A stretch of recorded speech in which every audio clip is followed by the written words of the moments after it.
Eh bien salut à tous, c'est la vie météo, j'espère que vous allez très bien. On se retrouve en ce dimanche 6 octobre 2024 pour la suite des analyses météo de la semaine prochaine et surtout pour le suivi très important de l'ouragan Kirk qui va donc effectuer, c'est bien confirmé, sa transition extratropicale en direction de l'Europe et surtout avoir une trajectoire braquée en direction de la France pour mercredi.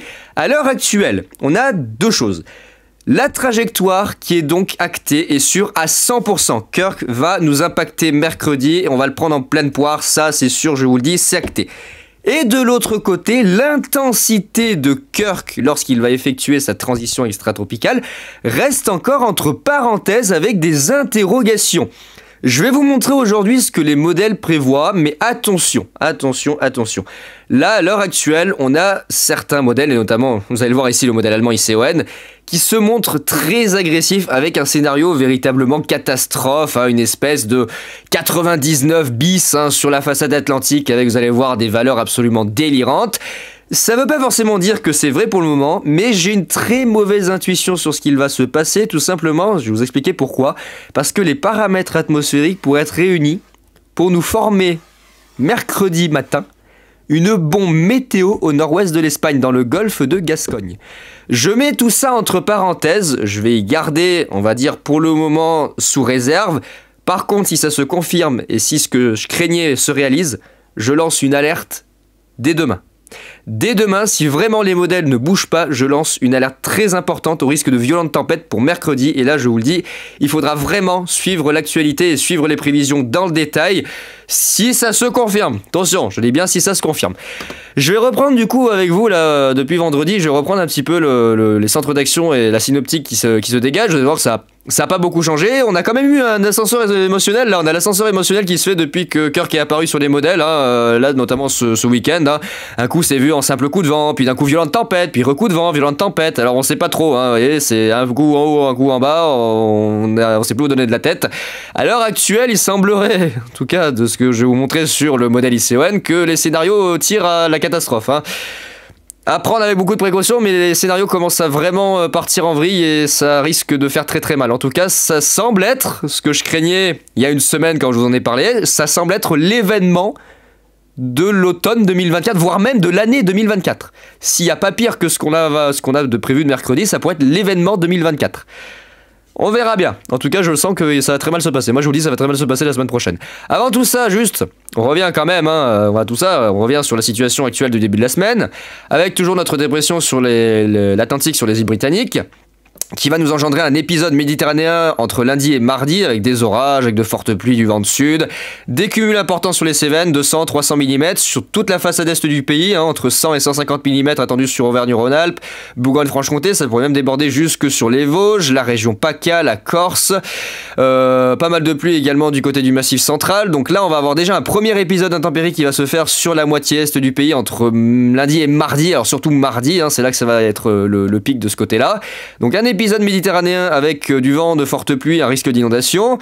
Et derrière, on enquille, regardez, avec le petit Kirk qui remonte tranquillement vers le nord des Açores et qui effectue sa transition extratropicale vers le nord-ouest de l'Espagne. Et là, tous les modèles se sont accordés sur la trajectoire. Kirk va bien passer par le nord-ouest de l'Espagne, arriver dans le golfe de Gascogne et potentiellement, là, je vais vous expliquer ce qui va se passer, se transformer en une bombe météo. Là, regardez les gradients de pression, comment ils s'écrasent sur ICON. C'est absolument terrifiant.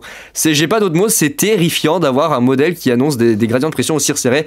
Et vous allez voir d'ailleurs que sur les prévisions des vents, bah voilà, c'est catastrophique, vraiment c'est catastrophique. C'est pas forcément ce qui va se passer, mais j'ai un très mauvais pressentiment. J'ai un très très très mauvais pressentiment, je vous l'avais dit il y a une semaine. Je vous l'avais dit il y a une semaine, il va nous arriver une catastrophe. Il va nous arriver une catastrophe, et je sens qu'elle est là, la catastrophe, elle s'appelle Kirk. Je sens que la catastrophe va s'appeler Kirk, vraiment pour le coup, là on a quelque chose de grandiose qui se prépare. Ça demande confirmation, je vous le dis, il faudra vraiment suivre au cas par cas et au jour le jour les prévisions. Ça va certainement baisser, augmenter, baisser, augmenter. C'est dans les dernières 24 heures qu'on saura vraiment définitivement si ça va être vraiment catastrophique ou pas.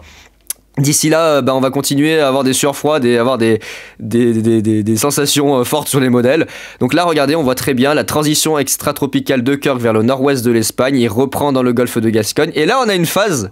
Ici, on a une phase très intéressante où on a une bombe thermique qui se met en place. Pourquoi ? Je vais vous expliquer, regardez.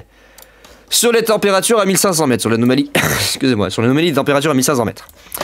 Regardez, on a le noyau chaud ici, regardez, c'est le petit 20, là à gauche. Le noyau chaud de Kirk qui remonte. Kirk va conserver, il va s'isoler du reste de la masse d'air et conserver son noyau chaud jusqu'à son arrivée sur les côtes françaises. Donc, il va rester en tant que tempête tropicale jusqu'à l'Espagne. Et arrivé au niveau du golfe de Gascogne, là va se jouer quelque chose de très particulier. On va avoir à l'arrière de Kirk une masse d'air océanique un petit peu plus fraîche qui va s'engouffrer. En même temps, va interagir le jet stream. Regardez, le jet stream, on va le voir, avec un assèchement de la masse d'air sur le cadran est de la dépression, cadran est et sud. Ça va se voir, regardez, là. Là, ça se voit, regardez, on a ici, au sud de Kirk, l'assèchement de la masse d'air provoqué par le jet stream. Ça se voit également ici, regardez, voilà, on le verra dans le détail en allant sur le zoom, mais on voit ici l'assèchement de la masse d'air sur le cadran sud et le cadran est, l'intrusion un petit peu plus fraîche sur le sud du cadran, et la rotation qui reprend. On a une reprise de la rotation lors de son passage dans le golfe de Gascogne, avec une chute de pression absolument énorme. Hein. On passe de 900, je crois, on passe de 985 à 965 sur certains modèles. Donc c'est quand même énorme. Hein. On parle d'une chute en quelques heures. Hein. Là, on parle vraiment d'une chute vertigineuse de pression. Et là, on a une super tempête, une espèce de Kirk qui revient presque à l'état d'ouragan, hein, c'est pas vraiment le cas, hein, mais presque un Kirk de catégorie 1 à 2 qui vient nous impacter directement dans la nuit de mercredi à jeudi avec l'intrusion sèche qui se fait dans l'occlusion, la masse d'air froide, voilà, tempérée, fraîche, hein, entre guillemets, qui se glisse par le sud, le cœur chaud qui reste quand même actif, et là on a une bombe thermique, on a tout simplement une bombe thermique. C'est absolument incroyable. On a une bombe thermique qui est modélisée par ICON. On a le pire des scénarios. On a vraiment le pire des scénarios qui pourraient se produire dans la fin d'après-midi et surtout dans la nuit du mercredi au jeudi. Avec vraiment une grosse tempête. Hein. Là, vraiment une très grosse tempête. Dangereuse, hein, vraiment dangereuse tempête. Puisqu'on va avoir un mélange à la fois de vent tempétueux et en même temps de fortes pluies. Regardez les cumuls de pluie. Regardez ce rail. Regardez, on voit très bien le rail de flotte que Kirk emmène avec lui.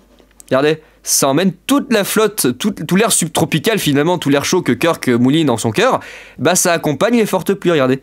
Toutes ces fortes pluies, c'est le cœur tropical de Kirk qui les amène, puisqu'il reste chaud et humide. Et on voit très bien que tout ça se dirige vers nous et on voit l'impact. Hein. Donc on aura un mélange de fortes pluies et de vents violents. Ça va être un désastre. Ça va être un désastre, moi je vous le dis, ça va être un désastre. Je le sens, c'est pas acté, il faut encore attendre, concernant l'intensité, c'est pas joué, c'est pas joué, ça va certainement encore varier, il va y avoir des variations, ça va encore nous faire peur avec des trucs on sait pas trop voilà, les modèles vont nous sortir encore des trucs totalement aberrants ou pas, hein, on verra bien de ce qu'il en sera, mais là on a quelque chose qui est favorable en tout cas à une bombe météo sur notre pays dans la nuit de mercredi à jeudi, tous les ingrédients sont réunis, hein, c'est une catastrophe là. Là, c'est une catastrophe. Tous les ingrédients sont réunis. On a intrusion sèche par le sud et l'est du cadran. On a de l'air frais qui rentre sous l'air chaud. Regardez, ça se voit. Oh là là. On a de l'air frais qui rentre sous l'air chaud. Regardez l'appel que ça fait par le sud. Le rabattement. Regardez l'abattement que ça fait. Regardez la masse d'air, comment elle s'abat ici sur le sud du cadran. Regardez l'aspiration. On voit très bien. Regardez l'aspiration que ça fait. Oh. Ça va nous faire une dinguerie. Je sens que ça va nous faire une dinguerie. Regardez, 970, ça pourrait même taper dans les 965 hein, selon certains modèles, alors que de base on était à 985. Hein. 980, 985 au mieux, et là on chute à 970 voire 965. Hein. Et puis Kirk traverse tout le pays, voilà, hein, tranquillement, dans le plus grand des calmes, avec des rafales de vent qui sont annoncées pour le modèle ICON, je dis bien que pour le modèle ICON, des rafales de vent qui sont annoncées avec des vitesses absolument astronomiques. Ça sera pas sans rappeler de mes souvenirs pour ceux de la façade atlantique, notamment les Charentes. Hein. Voilà, regardez, voilà, le modèle ICON qui annonce des pointes à 170 km/h sur les zones côtières en plein océan. Hein, là, vous voyez, du 170, 150 sur l'Espagne. Oh punaise, ICON, qu'est-ce que tu nous fais 130, 140 dans l'intérieur des terres. Et il a mis le régulateur, Kirk, et puis hop, je te traverse tout le pays avec du 130. Hein. Là, il ralentit même pas. Il va se faire flasher, ce con. Regardez, il ralentit même pas. Regardez cette signature, c'est incroyable. 170, 170, 150, 140, 130, 120. Oh là là là là. Ah ouais, non, là on a vraiment... Là on commence vraiment à avoir quelque chose d'inquiétant qui se dégage sur les modèles. Alors je dis pas qu'ils ont forcément tous le même scénario, mais on a quelque chose qui commence à faire peur. Hein. 980, lui le voit un peu moins creux, GFS sur la nouvelle actualisation, mais il voit quand même le resserrement isobarique sur le cadran sud et le cadran ouest de la dépression. On a le scénario catastrophe. Oh putain. Eh sérieux là-haut, Kirk, qu'est-ce que tu nous fais? Surtout que c'est pas une tempête classique, c'est ça que j'attire votre attention, c'est pas juste une tempête classique avec un jet stream, avec une masse d'air froide. La cyclogénèse est pas froide. C'est là où j'attire votre attention, c'est la caractéristique de cette tempête que l'on va avoir la semaine prochaine. Déjà, c'est issu d'un ouragan de catégorie 4, hein, pour commencer. Et c'est pas une cyclogénèse froide, le cœur ne sera pas froid, le cœur va être chaud. C'est là que c'est intéressant, c'est que du coup, ça sera considéré plus comme une tempête tropicale. D'ailleurs, je crois que les services américains considèrent ça comme une tempête tropicale. Hein. On en est là en 2024 à se taper une tempête tropicale. Mon Dieu. Oh là là, le scénario, tout l'apport chaud et humide qu'il va y avoir. Oh, le scénario catastrophe qui nous sortent les modèles.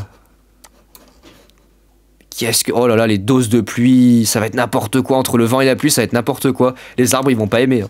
Les sols sont saturés en eau, mais non, on va en rajouter encore. Toujours plus, toujours plus, toujours plus. Oh, c'est nimp. C'est un gros bordel. Oh là là là là. Moi, je vous le dis, on a tous les ingrédients. On a tous les ingrédients pour obtenir une super tempête. Vraiment une super tempête, une bombe météo parfaite. Regardez, vent de sud à 110, puis vent de nord. C'est la rotation parfaite. Oui, oui, oui, oui, avec 3 tonnes de pluie, 3 tonnes de pluie, ça va être énorme. Ça va être énorme. Un mélange de flotte et de vent qui est absolument infernal. Oh là là, regardez-moi ça, cet enfer. Ça va être un merdier, mais sans nom. Elle est là, la catastrophe du mois d'octobre que je chantais venir il y a une semaine. Je rigole, mais ça a rire nerveux parce que je vous cache pas que je suis pas rassuré. Hein. Je suis pas rassuré par ce qui va se passer. Hein. Je suis vraiment pas rassuré, moi je vous le dis. Hein. Regardez, 980, 975, ça se recreuse, il y a une nouvelle explosion et une nouvelle baisse de pression qui se fait en l'espace de 12-24 heures là, dans le golfe de Gascogne, du moment que Kirk va passer le nord-ouest de l'Espagne. Là, on sait pas, c'est l'inconnu. Là, c'est l'inconnu, on sait pas comment vont interagir les paramètres atmosphériques. Et au vu de ce qui est prévu, moi, je dirais, il y a de très fortes probabilités pour qu'on aille à la catastrophe. Je veux pas vous alarmer et vous faire peur, c'est pas mon but. Mais je veux quand même vous avertir qu'il y a de fortes chances qu'on aille à la catastrophe la semaine prochaine. Vu la synoptique et vu comment réagissent les modèles sur les paramètres atmosphériques, on va à la catastrophe. Pour moi, tous les ingrédients sont réunis. Pour moi, là, même à cette échéance-là, et on commence à être très proche, hein, tous les ingrédients sont réunis pour une bombe météo. Oh, aïe, aïe, aïe, aïe, aïe, aïe, aïe, aïe, aïe. Mon Dieu, on en est là en 2024. Très bien, commence bien l'automne. On a la branche de jet qui vient se mélanger, on a l'intrusion sèche, oh là là là là là. Arpège aussi commence à montrer les crocs, hein. Regardez, 975. Il commence aussi à s'énerver, Arpège, avec, regardez, on voit très bien ici. Un scénario certes moins catastrophique que ICON, hein, c'est quand même beaucoup plus light, mais on est quand même sur des valeurs, on va dire, remarquables pour un mois d'octobre. 100, 110 dans l'intérieur, localement 120, regardez, au sud de Paris et à l'est de Paris, 120, hein, 110, 120. Hein. 100, 110 sur une bonne moitié nord du pays. Alors il y a un couloir quand même plus particulier ici entre les Charentes, nord des Charentes, sud Pays de la Loire, région centre, Île-de-France et ensuite vers Champagne-Ardenne. Mais il n'en est pas moins que ce genre de scénario, c'est pas tous les automnes. Pas tous les mois d'octobre, attention, parce que l'automne c'est sur plusieurs mois, mais c'est pas tous les mois d'octobre qu'on a ça. Hein.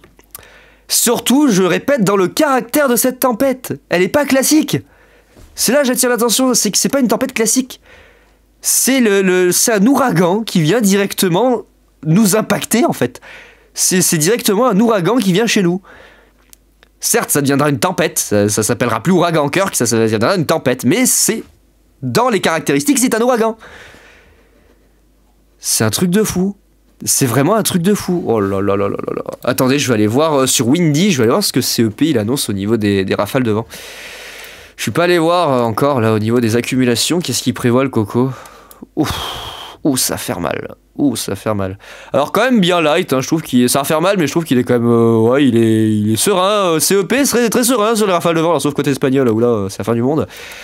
Oula, CEP, t'es bien serein sur les rafales de vent, vu 93, au mieux 110 sur les côtes. Ah, du 80 chez moi, tiens, du vent de sud. CEP, je te trouve un peu trop serein. Attendez, on va aller voir, regardez. Icon 7 km. Ça risque de bugger un peu parce que... Voilà, regardez. Oh,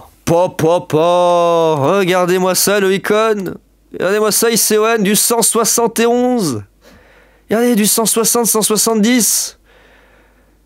Oh là là, le délire. Regardez, Rochefort 140, La Rochelle 140. Oh là là, l'île de Ré 157. 140 dans l'intérieur des terres. 130, 130, 130, 140. Regardez-moi ça. Mais à quel moment il s'est dit je vais balancer un truc pareil. Oh, le scénario catastrophe. Ah non, mais là, c'est vraiment scénario catastrophe sur IC1. Pour le coup, là, ça me fait pas trop rire, quoi. Ah non, là, par contre, c'est pas drôle. Le scénario d'IC1, il est pas drôle du tout, hein. Ah non, non, là, c'est une espèce de Cyrano 2.0. Bon, ça n'a rien à voir avec Cyrano, ni 99, ni tout ce que vous voulez. C'est vraiment... Là, c'est vraiment particulier. On est dans une situation inédite et particulière. L'intensité, elle a déjà été vue. Par contre, vraiment, la caractéristique de cette tempête, elle est inédite. Je vous assure, c'est que ça serait quelque chose d'exceptionnel, qu'on n'a pas vu depuis au moins plus de 40 ans. Un caractère tropical avec une intensité pareille en France, c'est pas arrivé depuis 40 ans. Oh, le vent de sud dans le Vercors. Je me tâte à aller dans le Vercors, moi. Oh là là là là, la France en PLS. Je veux pas faire du catastrophisme, moi ça va certainement changer, mais je suis très inquiet, je suis très inquiet là. Je suis très inquiet là, ça me... Ouh, ça me rassure pas du tout. Le 13 km, il annonce quoi? Il est toujours... Oh, lui aussi il est agressif, hein, le 13 km, il est du 150, 130 dans l'intérieur des terres. Oh, mon Dieu. Oh là là. Non mais ça va pas. Ça va pas. Ça va pas du tout les modèles. Je sais pas à quoi vous jouez, mais va falloir peut-être se calmer un petit peu. Là, faut doser. Regardez-moi ces quantités de pluie. En soi, c'est pas... Enfin, j'ai envie de dire, dans une situation normale, ça aurait été classique. Mais le problème, c'est que les sols sont saturés en eau. Les sols sont saturés, ils absorbent plus. Ils peuvent plus. Il y a trop d'eau depuis novembre 2023, il y a trop d'eau. Ça va inonder de partout. Il va y avoir des inondations de partout. On va avoir vraiment un scénario mais catastrophique entre des inondations de partout et une tempête qui va tout raser. Non mais sérieux, faut se calmer les modèles là, c'est pas possible. Oh, regardez-moi ça. Ça va pas, hein. Ça va vraiment pas. Ça va pas du tout. Ouh là là, j'ai un rire nerveux, je vous assure, mais je suis pas serein. Je suis pas rassuré. Bon, et ben écoutez les amis, je pense qu'il va falloir suivre ça au cas par cas, jour après jour, parce que là, on prend ça, on va dire, à chaud et on s'emballe très vite et très probablement que ça changera. Pour le meilleur ou pour le pire, pour l'instant, je peux pas vous dire si ça va être pire, mais je sens que ça va être pire. Je sais pas pourquoi, mais au fond de moi, je vous le dis, ça va être pire. Je sens quelque chose de vraiment dangereux qui va nous concerner pour la semaine prochaine. C'est la catastrophe d'octobre que je sentais la semaine dernière. Je vous l'ai dit, je sentais qu'il va y avoir une catastrophe en octobre et elle va être là, la catastrophe. Elle va s'appeler Kirk. La catastrophe, elle va s'appeler Kirk. Elle va s'appeler Kirk et puis voilà, on va y passer. On va devoir y passer, on n'a pas le choix. De toute façon, c'est braqué sur nous. Là, on n'a pas le choix, Kirk, il est braqué sur nous. On va devoir y passer. On va devoir y passer, on n'a pas le choix. Après, reste à savoir dans quelle proportion ça va prendre. Et là, tous les modèles, regardez, tous les modèles réagissent. Tous les modèles réagissent à quelque chose d'absolument énorme. D'absolument énorme. Oh punaise, tous les modèles, ils réagissent. Les paramètres atmosphériques, ils sont parfaits. Ils sont parfaits, on a tout ce qu'il faut. On a tout ce qu'il faut. Regardez les gradients de pression comme ils sont resserrés. On a tout ce qu'il faut pour obtenir une bombe. Regardez-moi ça, les gradients de pression, comment ils sont écrasés. 900, je sais même pas à combien il descend, 970... 974, 960... Ouais, 970. Ça pourrait être même un peu plus creux dans les dernières modélisations. Oh punaise. Bon, les amis, ça va bien se passer, Pour l'instant, on va éviter de trop paniquer, parce que ça sert à rien non plus de faire du catastrophisme. Ah putain, mais même lui, il s'y met. J'aime bien parce que je dis faut pas faire du catastrophisme, mais en fait plus on avance dans l'échéance, plus c'est pire. Alors en tout cas là au niveau de la fin du week-end, ça y est, les modèles commencent vraiment à partir en live. Et lui qui voyait rien au départ, ça y est, il s'énerve. Lui il voyait rien, hein. De base il voyait rien. Regardez, il voit 965. Alors que de base c'est 980, 985. La chute de pression. Bon, écoutez, je pense que je lancerai l'alerte définitive, en tout cas, après avoir bien analysé la situation encore plus en détail avec les dernières projections, je pense que je lancerai l'alerte définitive demain, ou au mieux mardi, mais je pense que je vais le faire demain. Si vraiment les modèles ils bougent pas, demain je vous lance l'alerte. Demain je vous lance l'alerte et là il y aura plus de retour en arrière. Une fois que j'aurai lancé l'alerte, ça sera fixé et là c'est que c'est bon. Oh punaise de punaise. Je sais pas ce qui va nous arriver encore, mais je sens qu'on va s'en prendre plein la tronche. L'épisode méditerranéen déjà avant. Voilà, épisode méditerranéen avec de fortes pluies sur l'est de la France. Des rafales de vent, voilà, regardez, des orages. Voilà, bel épisode hein, avec de fortes pluies, 200, peut-être 300 mm localement du côté des Cévennes ardéchoises. Ça s'étale jusque du côté du Lyonnais, ça va se décaler vers l'est. de fortes pluies sur une bande centrale, et puis bah, va venir tout simplement se rajouter Kirk derrière. Hein. On va rajouter de la catastrophe à la catastrophe, mon dieu. Et puis voilà. Attendez, je vous ai pas montré il est où Kirk sur Windy. Je vous ai pas montré où il est Kirk. Regardez Kirk, il est là Kirk. Voilà le terrible Kirk qui... Ah, il y a Leslie qui est en train de se former. Et là on a Kirk, voilà le terrible Kirk qui pourrait potentiellement nous foutre en l'air mercredi. Il remonte, il remonte. Là on a aussi un futur ouragan à gauche, regardez sur le golfe du Mexique qui va se déplacer vers l'est. Et le voilà, le terrible enfant diabolique qui pourrait potentiellement venir s'écraser chez nous. L'animation elle marche ou pas? Ah voilà, regardez. Oh c'est pas bon, hein. C'est vraiment pas bon ce qui est prévu. Pas bon du tout. Bah voilà les amis, c'est tout ce que j'avais à vous dire concernant l'évolution de la semaine prochaine ce dimanche. Je reviendrai demain dessus avec les prochaines modélisations et les prochaines sorties des modèles pour voir un petit peu ce qu'il en ressort. Surtout au niveau des paramètres, c'est l'interaction des paramètres qui m'inquiète le plus parce qu'en soi, l'intensité elle dépend surtout de ce qui va se passer, vous voyez, dans sa phase transitoire quand il va arriver dans le golfe de Gascogne. On va avoir une bombe thermique qui va se créer et reste à savoir dans quelle proportion. C'est vraiment là que toutes les interrogations restent. C'est les proportions que ça va avoir au niveau de l'interaction des paramètres entre le jet stream, l'intrusion sèche sur le sud du cœur, l'air frais atlantique qui va s'engouffrer, et tout ça va se mélanger. Et pour l'instant, les modèles savent pas encore dans quelle proportion, donc on verra bien ultérieurement ce que ça donnera. Eh ben écoutez, j'ai plus qu'à vous souhaiter un bon dimanche, et puis pour l'instant ne paniquez pas trop, hein, ne vous prenez pas trop le chou à penser à Kirk, nous on surveille pour vous, il n'y a pas de problème, et on vous tient au courant sur ce qui va se passer. Et dans tous les cas, si vraiment ça change pas, demain je lance alerte générale, et voilà, et là demain ça y est, c'est acté, on pourra dire qu'on se tapera une violente tempête. Bon bah écoutez, j'ai plus qu'à vous souhaiter un bon dimanche, et on se retrouve demain pour les prochaines analyses de Kirk. Allez, ciao tout le monde.